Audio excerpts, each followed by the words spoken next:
I'm an entrepreneur and work in the area of data analytics, and we're building businesses around the application of data and digital into large organizations, but also building businesses to compete with those organizations that we sell to. So it's an interesting topic to come and talk about and get the panelists to talk about data analytics. And what we'll do is, what I'd like to do is make sure we have an interactive session. So if anybody has a question at any point, please put your hand up. Hopefully somebody will be there with a mic, I think, hopefully. So why don't we do this? Why don't we start with a minute's introduction from each of the panelists, and then we can go into some questions. Either side. Go on then. Go on then, Romilly. My name's Romilly Dennys. I'm the Executive Director of Coadec, which is the Coalition for Digital Economy. And we are a UK-wide community of startups, predominantly digital startups.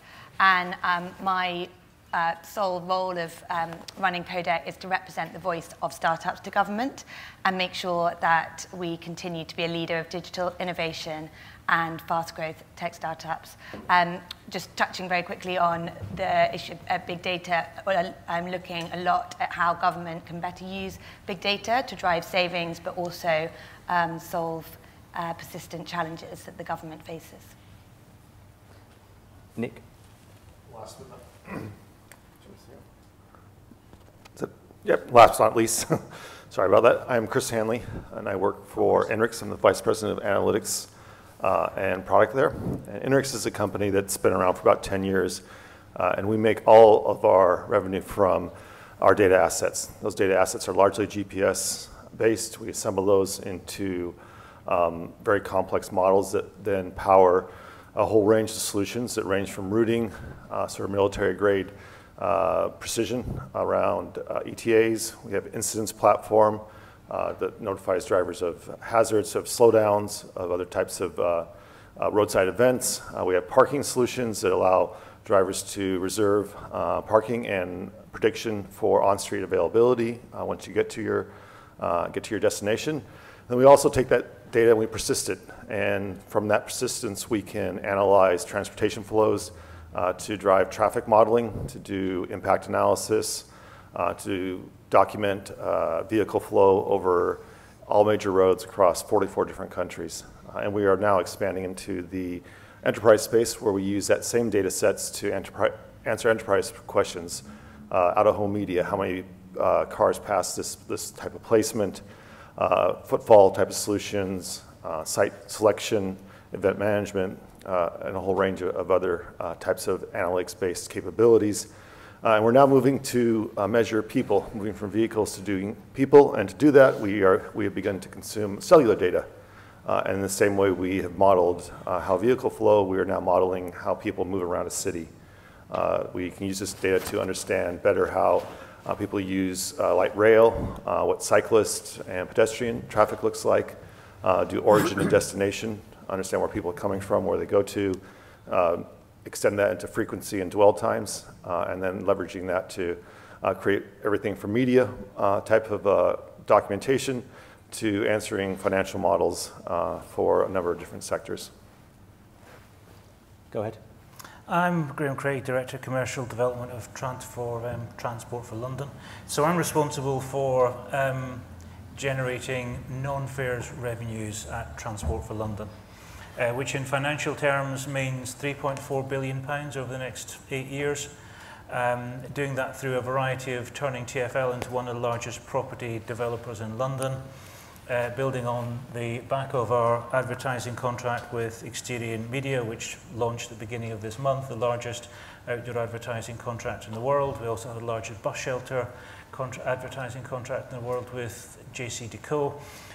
We have another, a range of other things. Sponsorship, the largest non-sports sponsorship deal in Europe, Santander Cycles, and increasingly moving into telecoms, licensing, consulting. Yeah. At the fundamentals of this, we have just about the best asset base in London. and a critical need to generate additional revenues, given that over the course of the next 3 years we're going to become the only transport authority in the Western Hemisphere that has to operate without any grant from government in terms of its operating costs. So we therefore have to commercialise to the greatest extent that we can, and utilising data is a critical part of that. Hi, I'm Mick. Excuse me, Mick Ridley, Chief Data Officer of Exterion Media. So as Graeme says, we sort of work in the out-of-home space. One of our partnerships is with Transport for London. I've just awarded the new contract for the London Underground and Overground network for the next 8.5 years. We are the largest privately owned out-of-home media owner in Europe. We operate in 5 markets. UK is our biggest market. And we're in an interesting space at the moment. We are making a transition. You know, we work in what has traditionally been a very analog marketplace, a very traditional marketplace in terms of the way we trade. We want to move to become a digital media company which is powered by data. And that data is really important to us, the collaborations that we have with our partners such as Transport for London to help us understand audiences and how they move through the environments so that we engage with them and be able to report back to clients what we're actually delivering to them. So it's a very interesting space for us.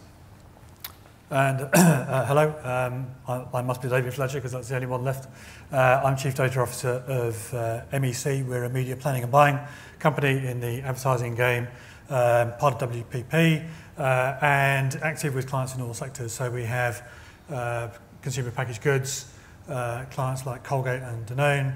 We have entertainment and leisure businesses like Paramount and Netflix and Butlins. We have financial services like Compare the Market and Lloyd's Banking Group, retailers like Morrison's, and multi-channel service providers like Vodafone. So primarily for us, big data is expressed in what we're doing digitally, and particularly that in a programmatic space. So we're working with cookie level and device ID level identification for advertising messages, and using that data for attribution analytics and targeting, but increasingly also for being able to customize the message to a relevant consumer at a relevant time, relevant location with the best message. Fantastic. So, I mean, there seems to be a pretty marketing kind of bent to the panel today. One of the things I'd like to do is, as I'm sure all of you know, the big data world, is, from what I've seen, has been focused on technology for the last 6 or 7 years. And it's been driven by technology and technology departments in large organizations building Hadoop clusters and other types of technology. What we're seeing now is that shift from the technology to data in the business. So from your perspectives, all of you in the panel, what change have you seen, not only internally, but also from your customers, asking about data and the use of data in the data activities you provide as so obviously from all your customers, for example, or from the startups, and from your customers as well. What have you seen in terms of demands, in terms of shift from a technology focus to a what's the value of data for solving business problems? Anybody want to take that? Romilly, why don't you start from a startup perspective? What have you seen? Yeah. So you're talking about government. That's an interesting. So, I'll start from the startup perspective, and I think what has been the most interesting rise, I would say, over obviously fintech is a huge example, but recently I think how startups have been disrupting the energy sector to be able to, this is very much about how you can support your customers, but I think what we're seeing is how big data is allowing startups to empower their customers in a way that has never really been seen before. And I think what I see from the startups that I work with is that they are seeing that new relationship where actually they can have that direct relationship with customers now that large institutions just haven't been able to in the past. So you're also seeing large institutions desperate to work with the smaller startups to try and integrate the two streams of knowledge. Just using one example is there's a startup called Bulb Energy, which is a renewable, focused on, it's a new renewable supplier, energy supplier. But for the first time ever, they're allowing, through an app, they're allowing customers to completely waiver any fees and switch within 24 hours, even before the smart meter is rolling out. And so you're just seeing them kind of leapfrog over the traditional players, which I think is very interesting from the consumer, the customer angle, because for the first time ever, they're feeling 100% in control. Fantastic. I guess across our client base, we've got different drivers, but probably a fairly kind of common set of issues. So the drivers essentially kind of split on a spectrum between kind of opportunity and necessity. I think in the programmatic space, it's been necessity that's been the driver for most clients. So for those of you who are new to the world of advertising, one of the cliches in our sector is that half of my advertising is wasted, I just don't know which half. And depending on which side of the Atlantic you're on, that's either Lord Leverhulme of Unilever or it's Sam Wanamaker of Walmart who first crystallised that thought. And as all businesses come under pressure on costs and for proving marketing effectiveness with other calls on the business, there is a drive towards more accountability that is itself purposed to be a driver of effectiveness of marketing. And of course, businesses have become much more customer-oriented rather than consumer-oriented. So even if I'm a CPG player, I'm likely to have some records about some customers that I can use, I can profile, I can build CRM programs as well. So there is much more of a line of sight available through data from the money that I'm putting into marketing at the front end and the return that I get at the back end. So some of that is driven out of that we need to be kind of harder at this end.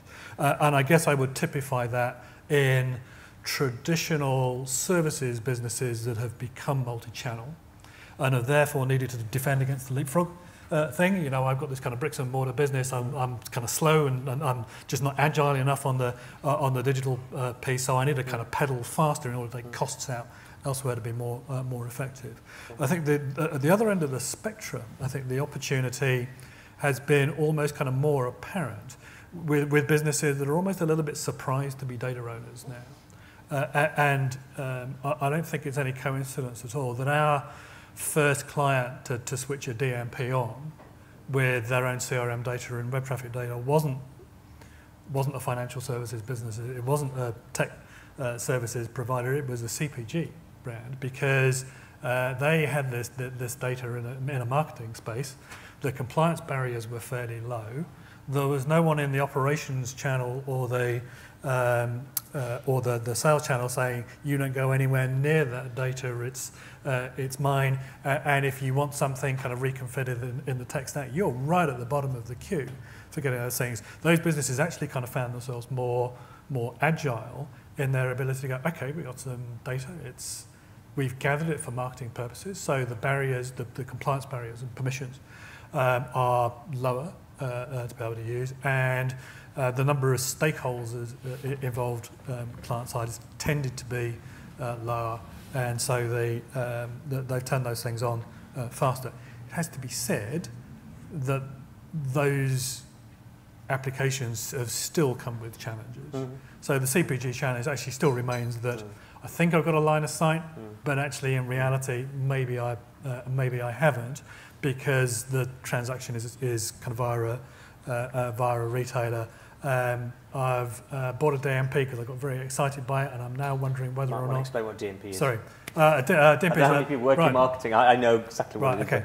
DMP is data management platform. Data management platform. Thank you for the acronym. And essentially, if I've got a CRM file, customer relationship management. So if I've been running a club, or if I've been running promotions where I've gathered information about end consumers, whether it's been email addresses from people who kind of applied for competitions, if they've kind of opted in, all those kind of things, that data is available for me to market directly back to those people, take that audience, and then create lookalikes off the back of it, so I can recruit new users to the brands and so on. Cool. But we've tended to find, and I'm sorry if there are any kind of DMP providers in the room, those businesses are kind of technology businesses and marketing services businesses, which means that they don't understand marketing and they don't do service. Anybody else take that? I think at a higher level, David, Mick and I were talking earlier, if you think of the Gartner technology adoption cycle, where you have all the hype that's happened early on, and that hype is definitely hit, and everyone is talking big data. And then that hype wave passes, and you have this trough of disillusionment. And then quietly things start to fall in place. We're sort of at that stage now, I think, where things are falling in place. And there's a lot of the components, the building blocks that were required for that initial hype are there now. And people, you know, it's old news now, but it's actually starting to make a difference in business practices. The technology is not the hard part. That's been around for a while. Consumer consent, privacy, that was a tricky thing to get around. Creating the ecosystems that would allow this personalized information to make it through to either the media side of the house or the planning side of the house or the insight side of the house. That's all gradually happening now, and we're seeing that demand starting to swell across a whole wide range of different vertical markets. And so I sort of look at it as a timing issue, and we're sort of in that part now where it's quietly building up to what everyone saw as the potential early on. Go ahead. I was going to say that we're in a process of transition. We have used data. Effectively, we do things like provide automated refunds if anyone's journey is delayed by more than 15 minutes. And obviously, it reduces our costs down if we can identify those people whose journeys have been impacted by more than 15 minutes, so that we automatically refund those people rather than they have to complete a form or phone the call centre or anything like that. Generally, as a number of you will know, our approach has been to push our data out there. So we have an open data policy. 8,200 developers have access that data. And within London, we've seen 500 apps created using that data. 40% of Londoners use apps based on data that we provide. Now, the interesting challenge that we've had is our approach to data has been driven by either seeking to reduce down our costs or to push out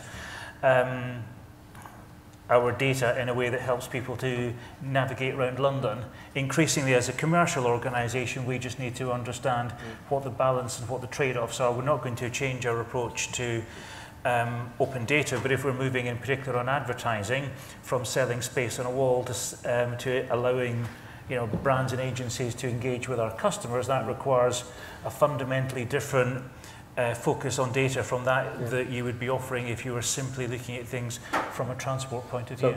So, I've just realised in talking to all of the guys on the panel where you're from, it feels like to me you guys are probably at the cutting edge of using data. There's a whole conversation around agencies. We've got work going on in agencies. Let me give you the example.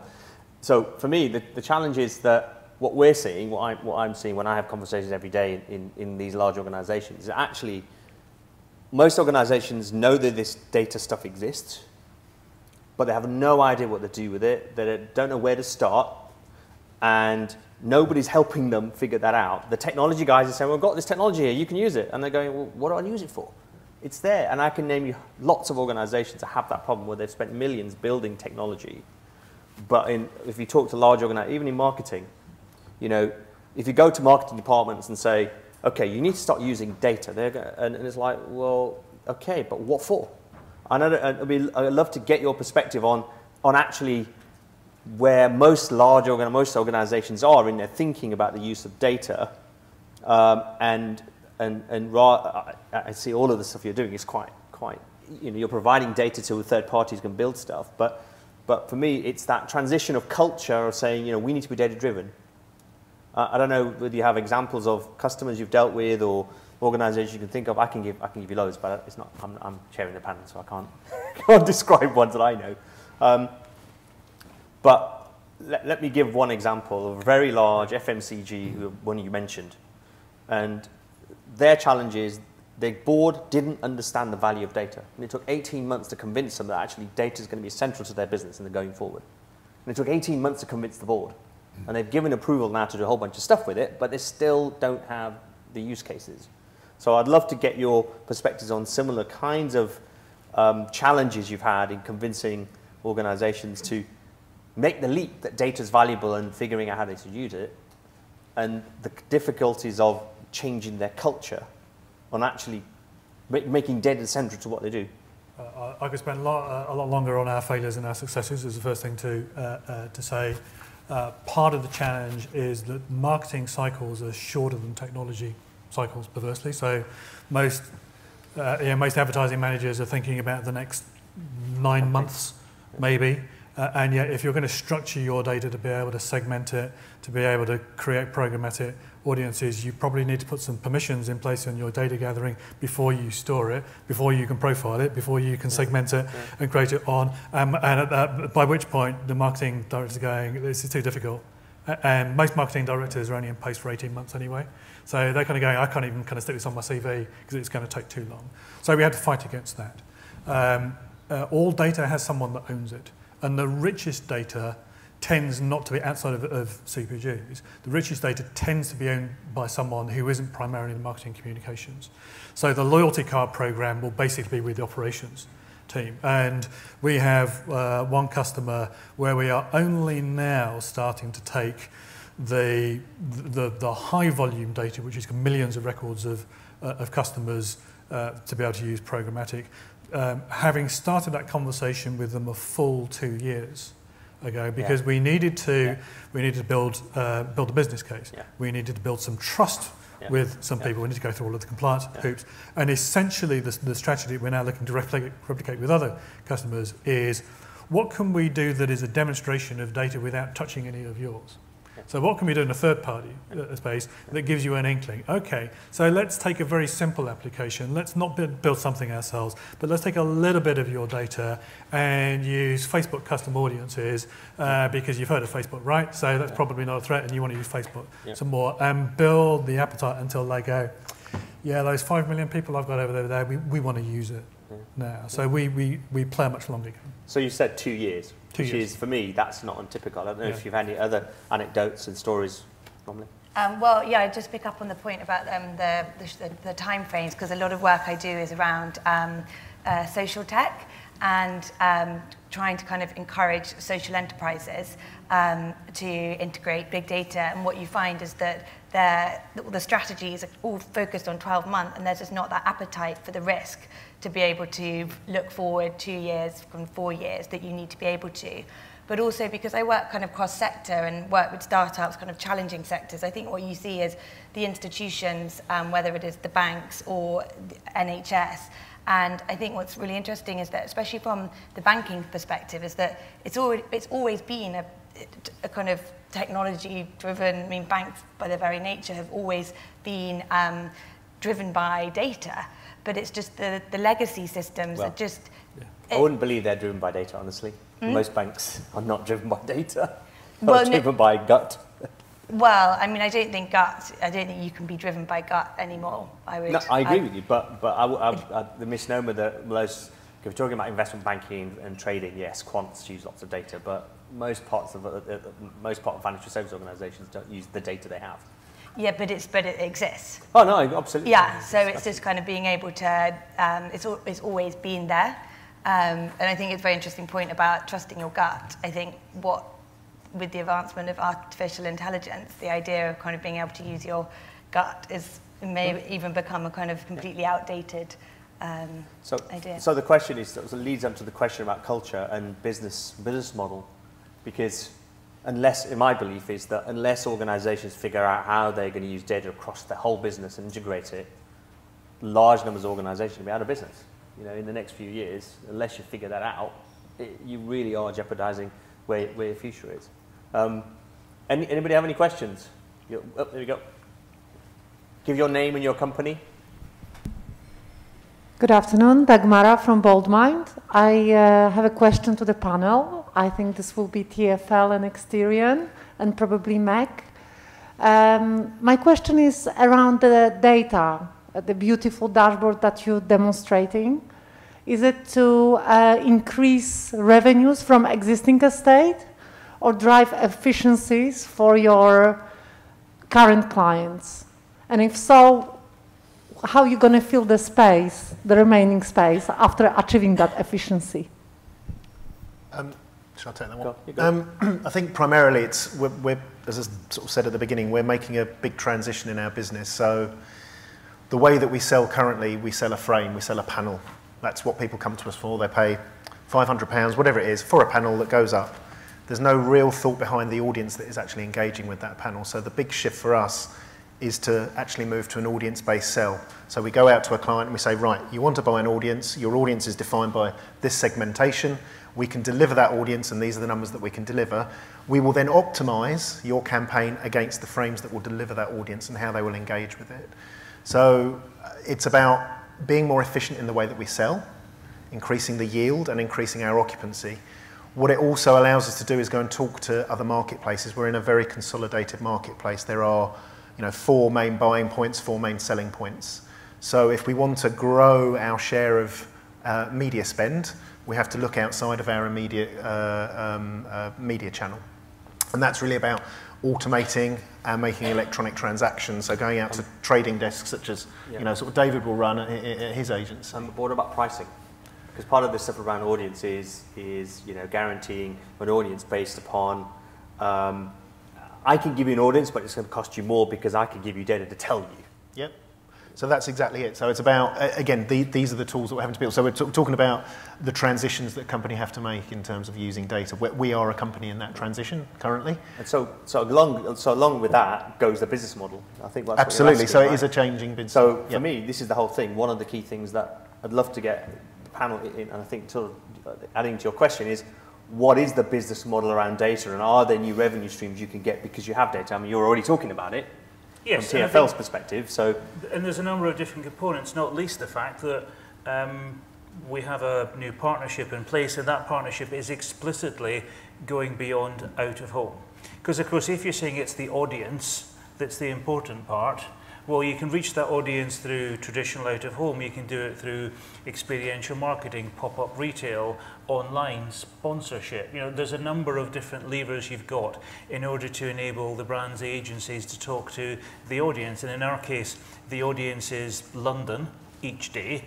Now that poses significant challenges for us in terms of just the quantum of data. We've got, I don't know, 19 million smart ticketing transactions a day, 12 million automatic number plate license recognition transactions per day, 4.5 million iBus geolocated events per day. It's millions of data every day, but the question is, how can you take those and make them increasingly granular so you can understand the audience? And even just in the first foothills of the work that we're doing, looking at Wi-Fi data, from, as it happens, looking from Liverpool Street to Victoria, what we discover in looking at Wi-Fi data and how people actually move through the network is you end up with customer journeys that are actually different, in some cases very different from what we imagined, what we forecast. And you're wondering, why on earth are people taking that journey? And then you realise, oh my goodness me, they think the tube map is an actual map. They're navigating through London in a way that no one who understands London would do that. Now, of course, when you understand how people move, clearly there are opportunities that come from understanding by passageway, by station, by hour, by day, how do people use the network, but also that helps us from an operational point of view.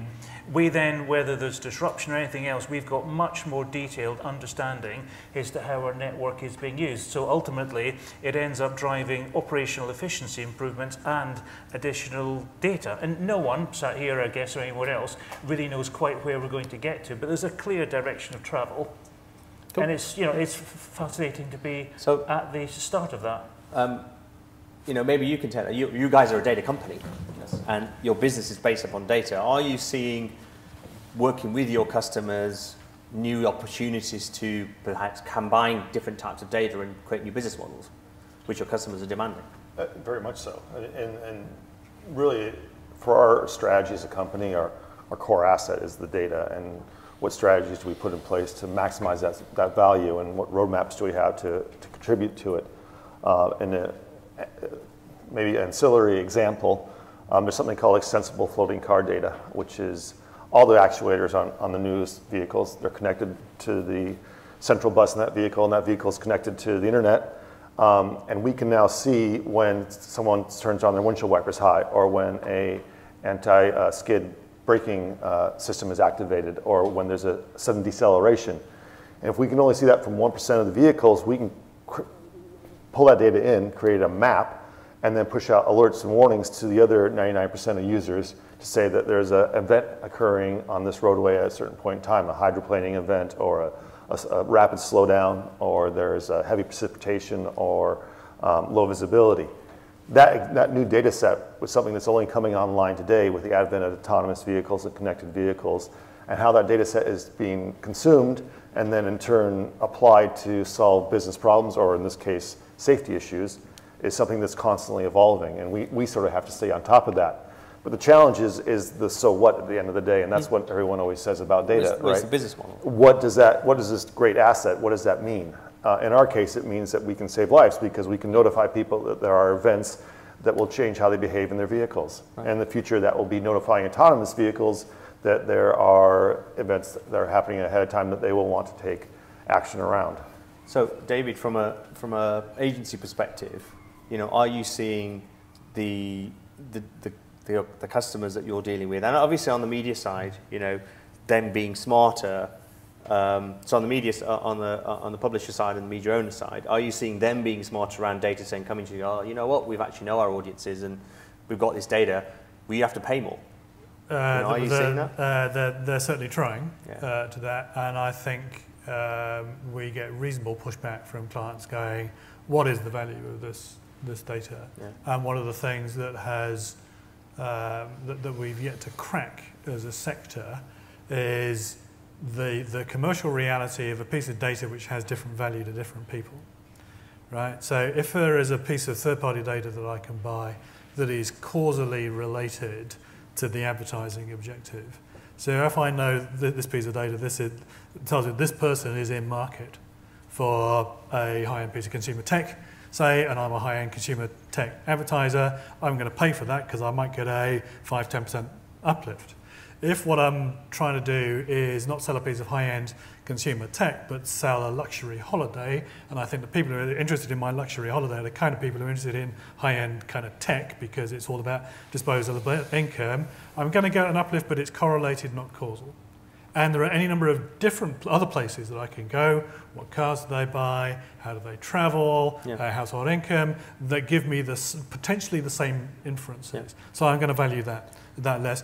And in the programmatic space, there is a pretty strong school of thought that says the route to improving value isn't to treat targeting like an optimization problem of how do I get the data to get to the perfect audience, but more of a rationalization problem, which is how do I identify, back to Lever and Wanamaker again, how do I identify the 20 or 30% of people that are never going to respond that I'm about to spend money reaching and get rid of them, which is a very low-grade use of data, but curiously gives a very kind of high potential return. Adding on to that about the business model, I know from agencies that we're dealing with, they're talking about a business model where they can earn extra revenue on the basis of the data or the analytics that they have created and offering it back to the teams to help do better planning and buying, help do better, planning in general. Figuring out where they should do their advertising spend. Are you? There may be a secret, that you're not doing that or not doing that, but I'll ask the question, are you thinking about these kinds of business models where you're offering it back to your client and saying, no, don't just give us your budget to do advertising, but actually, we can offer you a whole bunch of data-based services that generates more revenue for you guys. So we commercialise in three ways. Yes, you're absolutely right. To a previous thought, particularly as a WPP business that owns Kantar, which is huge in the research space. We've got a whole load of proprietary data, quite a lot of it deterministic, so kind of actual individuals, which we think justifies a premium in the activation space, and on a good day we prove that gives a beneficial return to our advertiser clients. That's a work in progress, but it's a good place to start. Right now, there are lots of consulting opportunities around this for us because a lot of marketing directors are saying, I know there's an opportunity in data, I just don't know what it looks like, and I need someone who can speak English, who will kind of help me kind of understand how to navigate this incredible space. And actually, whereas there's revenue against that, you can do revenue against it, actually that is more a case of how do we, in a new business context, so when we're pitching for clients, and when we're working with existing clients, how do we give a sense of strategic ownership of the data opportunity to our marketing client? There is far too much that is perceived, and is probably in reality a bit too much black box technology we've got this programmatic stuff. The bottom line ROI is fantastic. So therefore, you don't need to know anything else. It's an engineering proposition, and our marketing clients are emotional human beings, and they want to know how it works. So you mentioned something which brings into the topics I was going to bring up is hiring the right talent. So one of the biggest challenges is with everybody is having the talent who can do the data stuff, knowing what talent you need to hire. Again from a startup perspective as well, but knowing what to hire and finding and hiring those guys, given everybody says there's a shortage of data scientists out there. I don't know if I believe that, but that's another.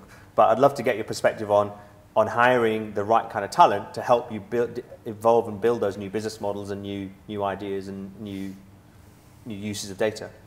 Anybody want to take that? Romilly, maybe from a startup perspective? Yeah, well, I think the kind of issues right now are kind of well-versed, and especially from a perspective of the government potentially clamping down on immigration. But I think what is of most interest is the jobs of the future. And if you look at big data, as well as, never mind the kind of efficiency savings, it's the jobs that will be created, and they are data analytic jobs.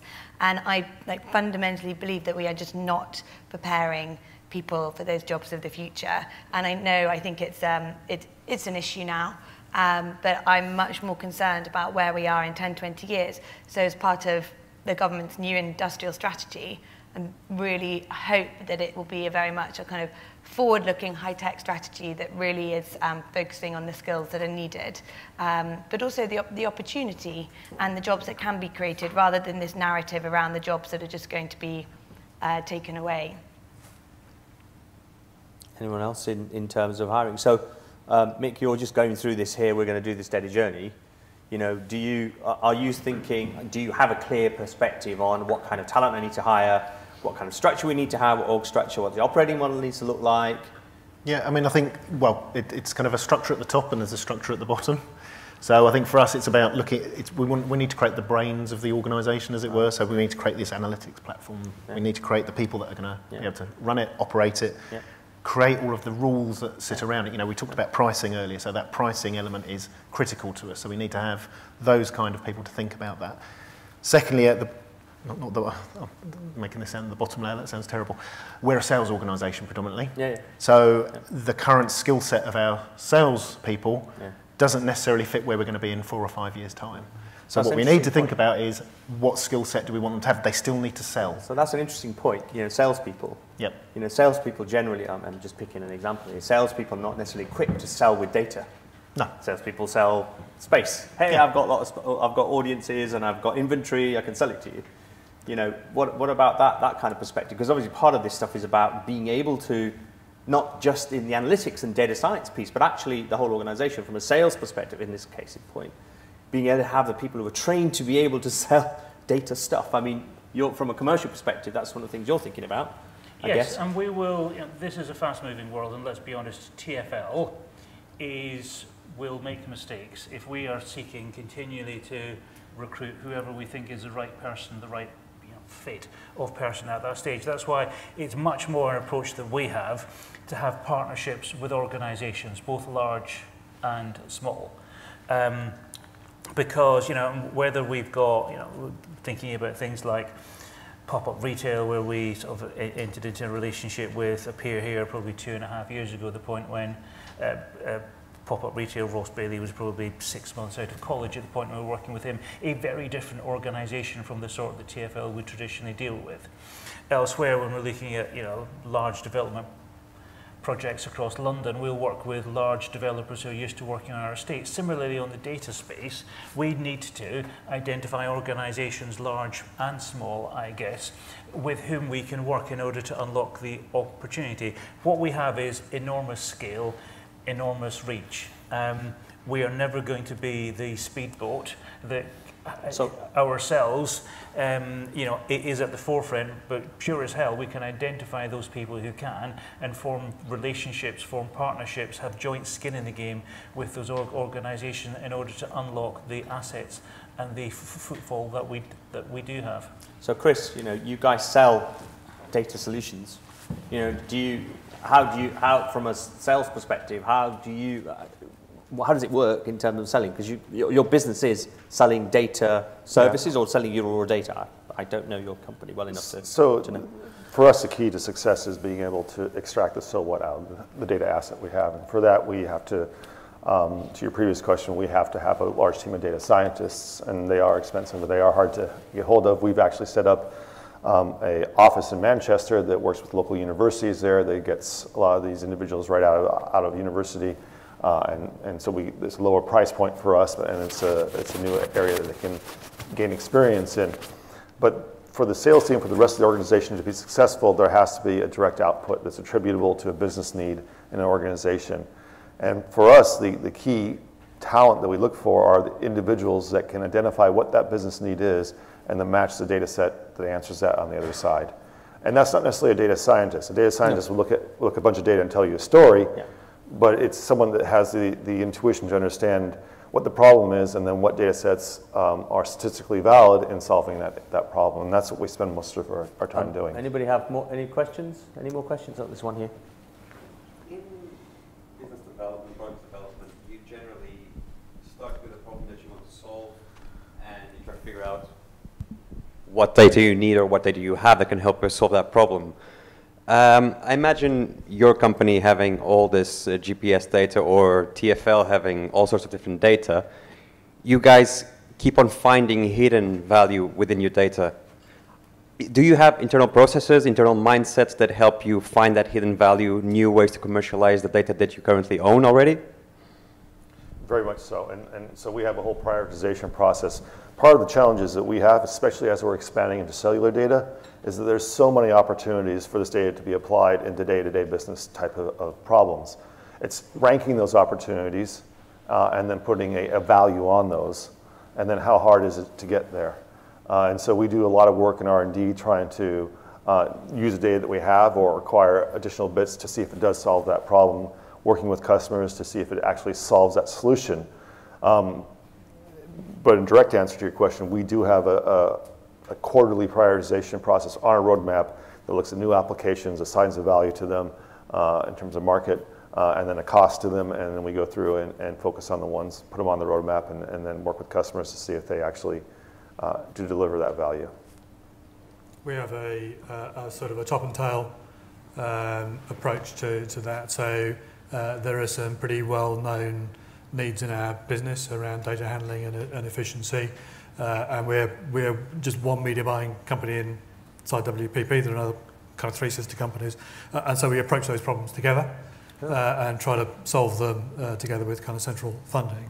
And then in the individual operating companies, they take a different approach. I have a small team, 4 people, that are just focused on innovations. So they have no... so we don't throw business problems at them, right? They're engaging with internal users, and because they're bright guys, they just kind of play around with stuff and then bring it to me and say, we've got this, is there anything in it? And we kind of roll it out from there. And that is a part of the talent management piece, actually. We do okay hiring at the graduate level because advertising is still cooler than working in a bank, just about. These days, yeah. We have much greater problems holding on to people because the rate of salary progress is just enormous, and if you live in London, you know how difficult it is when you're in your late 20s trying to get on the housing ladder. And I had someone resign yesterday because he'd just been offered a £50,000 pay rise. Whoa. Right? So, and at that point, you kind of shake his hand and go, sad to see you leave, but I haven't got that, sorry. Wow. So we have to work really hard on our culture in order for that to be still quite a difficult decision, right? Because they want to work with us. He doesn't work in the innovation team, but allowing people that latitude of, I've got a core job, which is what I get paid for, but I'm allowed to sit back from things and have some kind of personal development time and play around and have an idea, and if it's got legs, the company will back me. Anyone else like to take any comments? No? So I've got a couple more questions. I don't know how much time we have left. One of the things that we've talked about is, not explicitly, but I'd like to bring that up, is around data privacy. And don't know how many of you know of the GDPR, the General Protection in Data Regulation, that's supposed to be coming in 2018, although who knows what happens after Brexit. But fundamentally anyway, the use of personal data for all the marketing things that you're all talking about is a big problem, and actually it's going to get a lot more difficult. 5 minutes, okay, great. Perhaps you can talk about that, because actually almost all, yeah, I don't know how much you have identifiable data, PII, but I'm assuming there's a hell of a lot. So going back to the topic of the panel, reaching your customers, engaging your customers, and so therefore potentially you have to know who they are. How strong is the whole data privacy and the privacy by design and in the business? Because it could be a barrier, to doing something useful because of the issues around data privacy. So typically it's much more of an issue for our clients than it is for us, because they are the data controllers and primarily the owners of the data, or although one of the changes in GDPR is that we as data processors are as liable as the data controller for any breach. So most of our clients know that they're now less than 600 days away from needing to work on the basis of opt-ins, and the grown-up clients are really scared but working very hard about it. The step changes in our business are that the cookie becomes personal data under GDPR, and all of the advice that we're getting is that GDPR happens not least because of whatever it is. It means all EU law gets written into UK law when Brexit happens. Anyway, we're working to make sure that we are as compliant in our processing of that, if only by starting a process of knowing exactly which personal data we have where, which is heretofore undocumented state of affairs. So we've got 500 days to fix that one, and the ability to make that data portable. And if anyone's interested, because there's a whole load of really impenetrable stuff on this, there is a very good recent document on the ICO website, and I forget what it's called, but the headline of it is 12 steps to take now. Awareness inside your business is one, knowing where your data is another. The other thing that we're working on is what's the legal basis for using. So our commercial team are going through all of our client contracts, some of which are 20, 30 years old, so sort of before data was even thought of as a marketing application, to find out what permissions we have contractually and whether or not we need to change any of those. Anyone else on that topic? I might add a slightly different angle, because I was in Brussels last week actually. We were obviously talking about GDPR, but just from a perspective of the digital single market as a whole, and it was a delegation of startups, and to hear the European angle, which you don't often, that is just many of them, whether it's in Germany or France, is not being able to, once your data is in Germany, that data is not leaving Germany, and it is showing no signs of leaving Germany, and the difficulty for these startups, and I think from when you're negotiating ourselves out of the EU, but also what it means for startups within the EU, it's going to be a huge issue. Yeah, I mean, my wife is Chief Privacy Officer at FTSE 100. So she has to deal with general protection, privacy regulation globally in 55 countries. And unfortunately, all of it's different. There's no single, there isn't a standardized regulation globally. Even in the US, there are 51 states, and they all have different regulations. So, and I know from the work that she's doing is actually transforming the business to be aware of all of this stuff, but also then be able to have processes to make sure you don't get fined, because I don't know how many of you know, but if you have a breach and the breach is serious, the regulator, whichever one it is, can charge you 4% of your global turnover as a fine. So there's a reasonable incentive to get it right. So I don't know, in all the things that you guys do, whether you're seeing the impact and the realization that this is serious and somebody's, you've actually got to pay attention. I was going to say there's a regulatory impact here, and of course, and that's changing, but I'm as or more worried about the public perception, because we only operate with the permission of Londoners each day. And there is no doubt that our approach has to be one where we're utilising data, there is a tangible benefit for Londoners as a consequence of doing that. And if we can, yes, operate within the regulations, and above all, I guess, be clear about what we're doing and why we're doing it, and if people can see a tangible benefit, whether that's in terms of what we're doing in order to help people navigate around London or ensure that they have access to the products and services that they might want each day, because we can be more than just a transport organisation, but above all we have to be able to articulate that. But I think to add to it, going back to what you said earlier about the fact that it's going to be permission based, and it's permission for exactly permission for the use that you give it permission for. Before the current regulation is, well, you can get permission, but you may be able to use for other stuff. So the impact of that on startups, on any large corporate, I mean, I'd love to get your perspective, because if you have personal data, if, you know, any startup has personal data, the challenge of knowing the permissions given on a particular piece of data, even TfL is going to face that problem.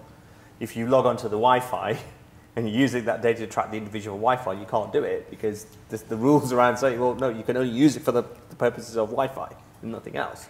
You can't match it with the guy that has the Oyster card and presses the button. You can't match it together unless you have explicit permission. So, I mean, do you see that being a hindrance to actually the fact that data transforming a business, given there's, you know, almost all of you here are talking about individual personal data? Oh. Does that mean nobody knows the answer, or does that mean you don't know? I'm not sure that it does. Frankly, what it does is force us to think about what we're collecting for what purpose, right, and articulate it. That seems as if that's a reasonable stance for us to be adopting. The idea of collecting data for its own purpose, for use that you may identify at some point in the future, cool. I don't have the time, without any of us have the time in order to be cool. undertaking that. Cool. Yeah. I think we've run out of time. Unless somebody has one pressing question, a quick question. No? Great, fantastic. I think there's a party now, right? Yes. So say thank you to the panelists. Thank you.